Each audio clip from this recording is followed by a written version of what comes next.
Olá, estamos começando mais um Impressões. E no programa de hoje nós vamos ter a oportunidade de conhecer mais sobre a vida de um deputado paraibano que, além de político, também é religioso. Se nós falarmos de Antônio Ribeiro, pouca gente saberá quem é. Mas se nós usarmos o nome Frei Anastácio, aí sim o público vai saber muito bem de quem nós estamos falando. É o Frei Anastácio, o nosso convidado de hoje.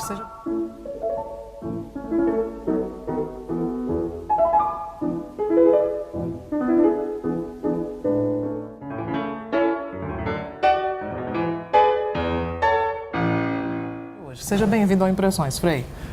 Então, eu é que estou feliz por estar sendo entrevistado por você. A felicidade é toda nossa. O senhor nasceu em Esperança. Como é que foi sua infância na zona rural de Esperança? Eu nasci em Esperança em 1945, 3 de março, na zona rural, a 3 quilômetros da cidade. Filho de um pequeno agricultor, como também meus avós, tanto paterno como materno, eram também pequenos agricultores e negociante de gado. Comprava gado para matar, para bater, como também para vender. E a minha infância foi uma infância como filho de um agricultor, numa época em que tudo era difícil. O senhor trabalhava também na agricultura? Eu trabalhava com meus pais e era o filho mais velho de uma família de 12 irmãos, 6 irmãs e 6 irmãos. Ao mesmo tempo estudava na zona rural, escola paga, e o restante do tempo era para trabalhar. Eu nunca soube que foi brincar, ter infância assim. O negócio era trabalhar. Nós plantávamos muita mandioca, também feijão, batatinha, porque naquela época, Esperança era um grande celeiro de produção de batatinha. Então, meus avós plantavam, meu pai plantava. Então, nós estávamos sempre ocupados com os afazeres domésticos. Na sua infância, o senhor teve uma educação, então, rígida? A minha infância era.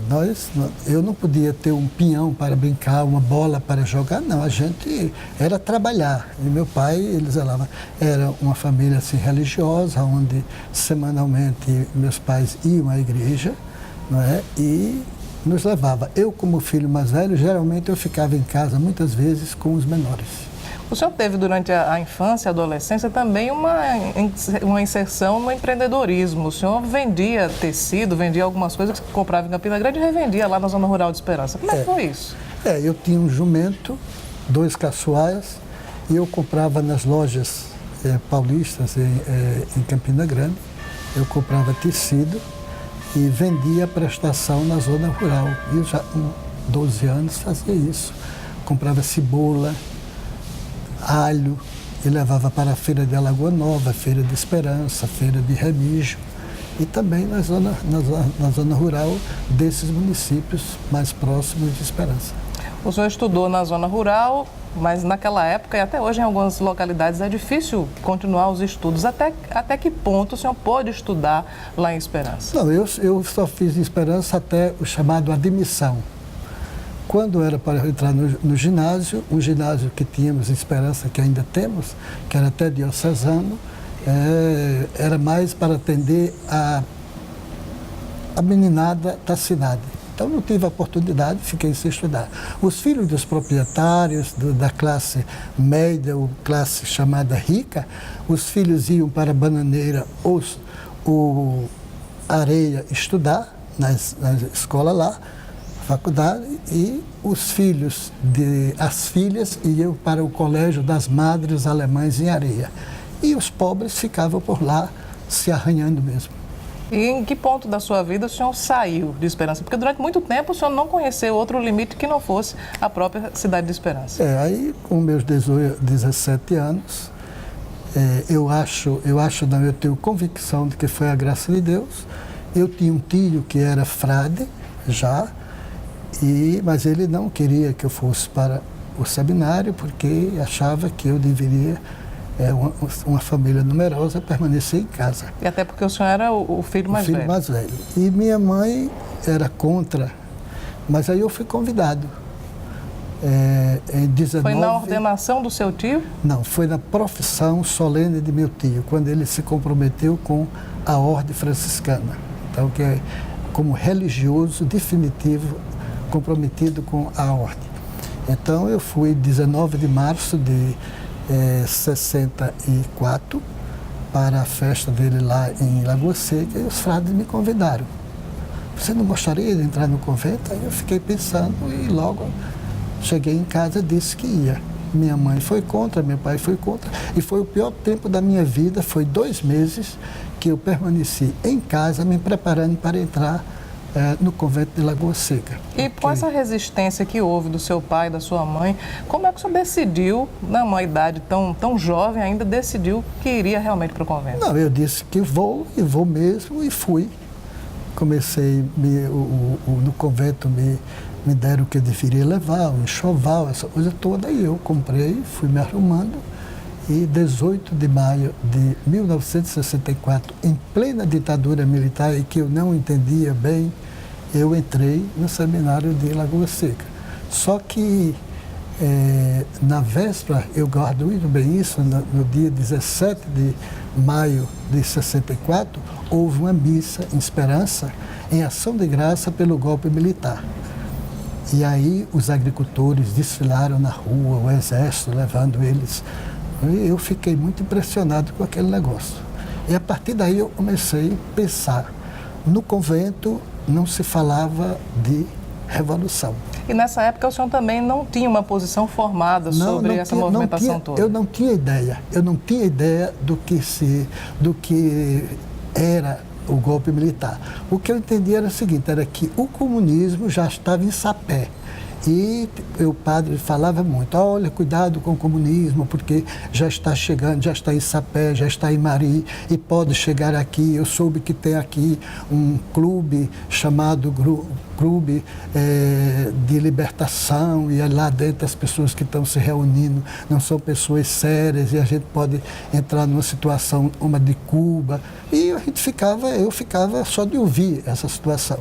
A primeira vez que eu vi a bandeira da Paraíba foi no 17 de maio de 64, e quando vi, pensava que era a bandeira dos comunistas. Por causa do vermelho? Por causa do vermelho e o preto. Eu não sabia, não conhecia a bandeira, não. Uhum.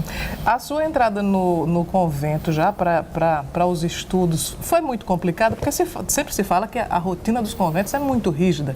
O senhor já vinha de uma educação rígida, mas no convento foi mais rígido ainda? Nós tínhamos disciplina. A disciplina no convento se primava pela disciplina, para cuidar bem das coisas, para zelar que todos os bens nos pertenciam. Isso para mim me impressionou muito.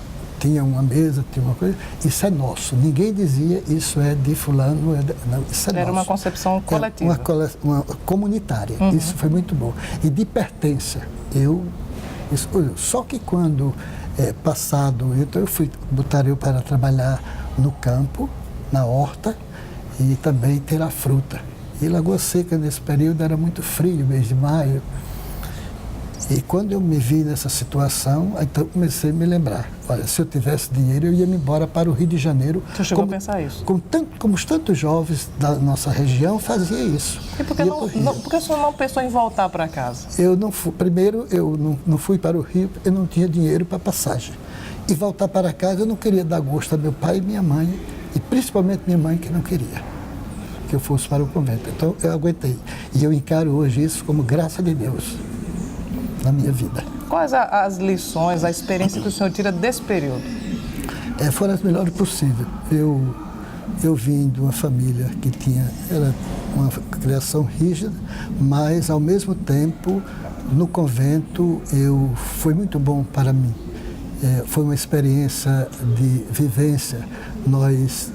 Os conteúdos que nos eram dados eram muito doutrinários, mas dava uma base de espiritualidade, uma base de fraternidade, a convivência, o conviver fraternalmente com os diferentes.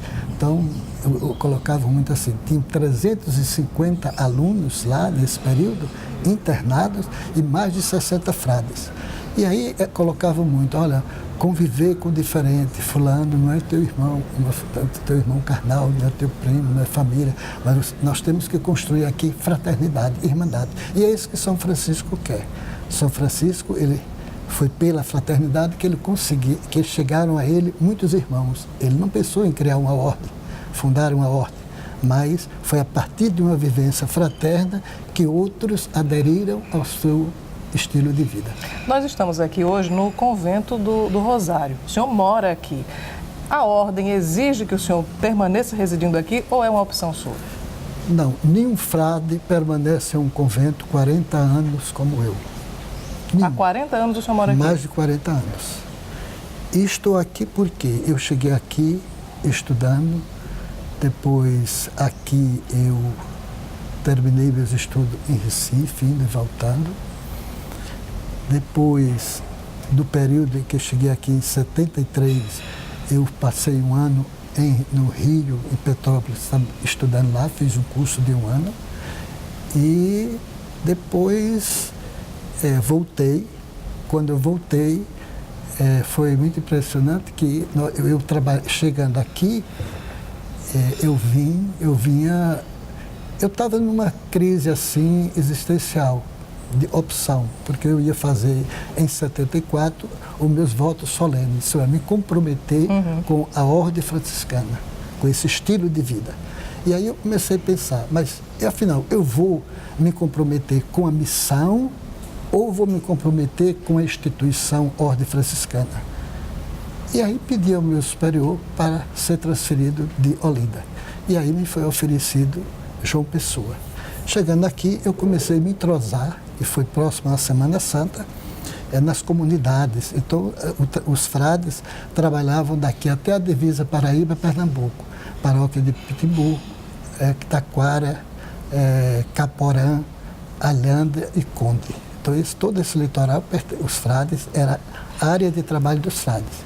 E aí me perguntaram o que eu gostaria de fazer. Eu visitei, eu gostaria de ir para a zona rural. Então eu saía daqui na sexta-feira de manhã e voltava na segunda pela manhã. E visitava os trabalhadores. Dom José Maria Pires, naqueles dias, fazia uma visita pastoral à paróquia do Rosário e eu tive a oportunidade de conversar com ele longamente. Aí ele disse, olha, Anastácio, na tua situação não é bom que... O povo não está precisando de tu dar catequese, de ensinar evangelho. Tu é que tem que aprender com o povo. Então, tu vai para essa região e vê como é que o povo trabalha, como é que a relação da juventude entre si, como é que as mulheres estão lá no rio, lavando roupa, quais são as conversas que surgem, como é que os homens plantam, como é que os agricultores plantam inhame, plantam batata. Vai vendo isso. E eu estranhei, eu pensava que eu tinha que ensinar. Então eu segui aquele Dom José, e aí eu fui me envolvendo. E daí vieram os conflitos de terra. Nós vamos falar muito mais sobre isso daqui a pouco, mas eu queria apenas que o senhor contasse como é a sua rotina, ainda nesse bloco, como é a sua rotina aqui no convento. O senhor acorda a que horas? O que é que o senhor faz logo cedo de manhã? Até porque o senhor é um dos primeiros a chegar à Assembleia Legislativa. Olha, eu não quero aqui colocar uma atitude de fariseísmo, né? Mas eu sou muito de chegar cedo em casa, eu só trabalho à noite se tenho necessidade mesmo, reuniões, eu estou viajando, mas eu durmo sempre cedo. Me levanto antes de 4 da manhã, eu celebro missa todos os dias aqui na capela interna, rezo o meu terço depois da missa nesse claustro. Nesses corredores. E em seguida eu vou ler os jornais. Os jornais já estão aqui, então eu vou ler o jornal. Depois, às 6h30, eu vou para o ofício com os frades, rezamos as laudes, a comunidade. Em seguida, tomo café e vou para a Assembleia. Muito bem. Chego na Assembleia, aguardo, dá 8 horas, me inscrevo, volto, arrumo meu quarto, me preparo e vou para a Assembleia de novo. Bom, nós vamos continuar sabendo mais sobre a vida do deputado estadual Frei Anastácio daqui a pouco, depois do intervalo.